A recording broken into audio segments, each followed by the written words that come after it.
اسيل مازال ما تشوف مازال. ماما تبعات في هذيك الكتبه شتي. اسيل رصاي ما تاكليش مازال ما تاكلي تعطيك ماما.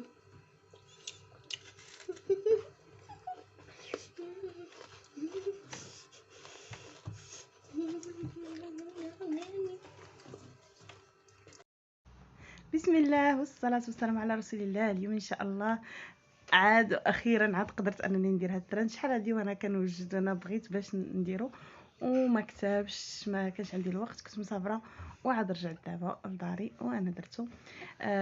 كنتمنى ان الفيديو نال الاعجاب ديالكم. انا درتو خرجت على المألوف، درتو بواحد الشوكولاته اللي مشهوره عندنا في المغرب واللي عامره باللوز صراحه. حتى داك اللوز عطاها واحد النكهه اخرى. دونك الشوكولاته اللي باش درتو انا هي ماروخه غنيه عن التعريف. خديتها هنايا و حليتها وذوبتها، حليتها عشوائيا. ايوا ذوبتها في الميكروويف، ميكرووند. المهم قطعتها انا طريفات صغار باش تذوب ليا دغيا. صافي خلي اختك اسير هنا بغات شويه. ها هي فاش دابت كتلاحظوا فيها حبيبات ديال اللوز، واخا تبان بحال هكا ولكن في التالي جات راه كما شفتوا في الاول الفيديو جات ملسه من الفوق، يعني في داك التحت ديال البواط جات ملسه وزوينه صراحه. المهم جبت هاد البواط هادي اللي اغلبيه داروا فيها الترند اللي ما عندهمش المول السيليكون بحالي. وصراحه غير هاد البواط هادي ماش تقدروا تكملوها، يعني خصوصا لو كنتو قلال في الدار. ملي لو كنتو كتار غير ديروا شي بواطه كبيره ولا شي قالب كبير. بون حيت اصلا كتكون حلوه صراحه، حلوه اي شوكولاط حلو، داك الكونتون داك الاخر حلو، يعني كتكون حلوه بزاف. صافي صاوبتها بحال هكا ودرتها في الكونجيلاتور باش غادي تجمد. صافي ومشيت جبت الكنافه باش غادي نقطعها. الكنافه شريت نص كيلو، هي هادي. انا خديته ب 350 ريال، سافدير 17 درهم ونص، زعما اللي بغات تعرف الثمن. وهذا درتو في كونجيلاتور. المهم خديت منه غير شويه هنايا بالنسبه لهذا الاخر، ومن بعد غادي نصاوب به الكنافه العاديه، كنافه بالجبنه. صاي بعدي منها اسيل.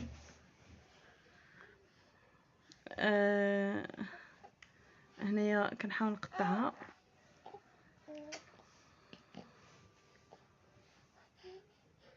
صافي خديت غير شويه هذا، وفعلا هادشي نيت كفاني. انا غير خديت غير بعيني هكا وداكشي كفاني نيشان لداك القالب اللي انا اختاريت. حيت فاش كتحمص بحال كتقلال شي شويه، يعني ضربوا الحساب ديال انها غتقلال شويه. ها اروى حتى هي كتهضر معاكم، ما بغاتش تسكت، تاثير ما خلاصهاش. نزلت هاد الكنافه في المقله.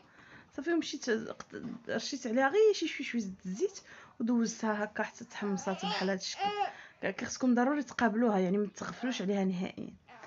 جبت هاد، تقدروا ديروا لها الزبده، انا ما كانش عندي زبده درت غير زيت. جبت هاد زبده الفول السوداني، شريتها هاد البواطه ب 20 درهم. صراحه فاش قال لي 20 درهم جاتني رخيصه، بقيت كنتعجب كنقول كيفاش. صراحه هي اصلا ماشي يعني بيستاش مطحون، فاش دقتها جاني المذاق ديالها بحال شويه ديال بحال شوكولاط ابيض داروا فيه النكهه ديال البيستاش واللون والملون، يعني ما فيهاش بيستاش. قطعت انا شويه البيستاش هنا زدت عليها باش تعطي المذاق، ولكن المذاق ديالها بيزار، ما عجبنيش بزاف. قلت مره اخرى ان شاء الله غادي نطحن البيستاش نيت، ما نشريهاش، نطحن البيستاش ونديرها بالبيستاش باش نعرف المذاق الاصلي ديالها بالبيستاش. ولكن هذه اللي كتباع راه بعدا باش ننصحكم راه مغشوشه، راه ماشي بيستاش، عيتي يكذبوا على الناس. انا كنت عارفاها ماشي بيستاش صراحه، ما كنتش ناخذها، وكنت مشيت للدار وزيتها ودقتها وعاد لقيتها صافي ما رديتهاش، يعني المنحنى جات حشومه دقت منها ونردها ليه صافي. ايوا ماشي مشكل. المهم درنا بها، قديت هنايا سميتو الحشوه وزدت فوقها داكشي اللي بقى ليا الشوكولاط. بالنسبه واحد الماروخه صراحه بالسيف باش كفاتني، داك الفوق ما زعما ما تغطاش مزيان، ولكن انا عاود ديك الطبقه التحتانيه راه جاتني غليظه بزاف، يعني عاود لتحت كان غليظ بزاف. هي تكفيكم على هاد البواطه الصغيره، هذه البواطه ديال كيلو كنظن، ولا ديال نص كيلو، ما عرفتش، ديال نص كيلو يمكن. المهم هاد البواطه هذه تكفيكم ليها واحد الماروخه، غير انا داك لتحت بحال الا كثرت فيه بزاف على الفوق، فبقيت ندوز شويه بشويه حتى يعني دوزت لكاع الجوانب ديال البواطه، وبديت بحال نديرها كنضربها هكا على الارض، على الطبله، باش غادي تقاد. هانتوما غتشوفوا الطريقه بعينيكم. اسيلا درتي لي البرازيت، خليتينيش نسجل.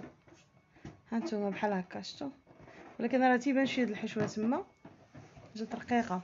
المهم خشيتها في الفريغو حتى بردات. ايوا وها حنا غادي نشوفوا اخيرا لتحت ما جاش زوين بزاف كما قلت لكم، ولكن الفوق جات زوينه صراحه، عجباتني من الفوق. هانتوما شفتوا جات زوينه صراحه.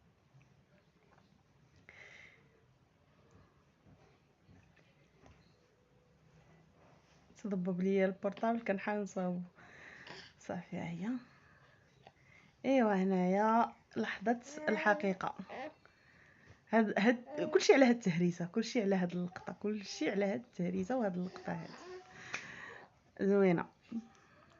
ايوا ودقتها، هي مقرمشه وزوينه، يعني الكنافه هي اللي عطيها واحد ليفي زوين. واخا ديك لاباط ديال البيستاش مزوينه بزاف، حلوه بزاف، دايرين فيها قلت لكم يمكن شوكولاط ابيض، حلوه بزاف. ولكن الكنافه واو، الكنافه هي اللي عطات الشوكولاط يعني ذوق واعر. وبالتالي اي حاجه غادي ديروها، زبده الفول السوداني ولا زبده اللوتس ولا اي حاجه غديروها مع الكنافه تعمروا بها الشوكولاط، راه غتجي رائعه. يعني هذاك القرمشه د الكنافه هي اللي زينات هادشي، بغض النظر بيستاش ولا اللوز ولا حاجه اخرى. اذا هذا هو كان الفيديو ديالنا ديال الترند. كنتمنى ان الفيديو ينال الاعجاب ديالكم. نتلاقاو فيديو اخر ان شاء الله. في امان الله.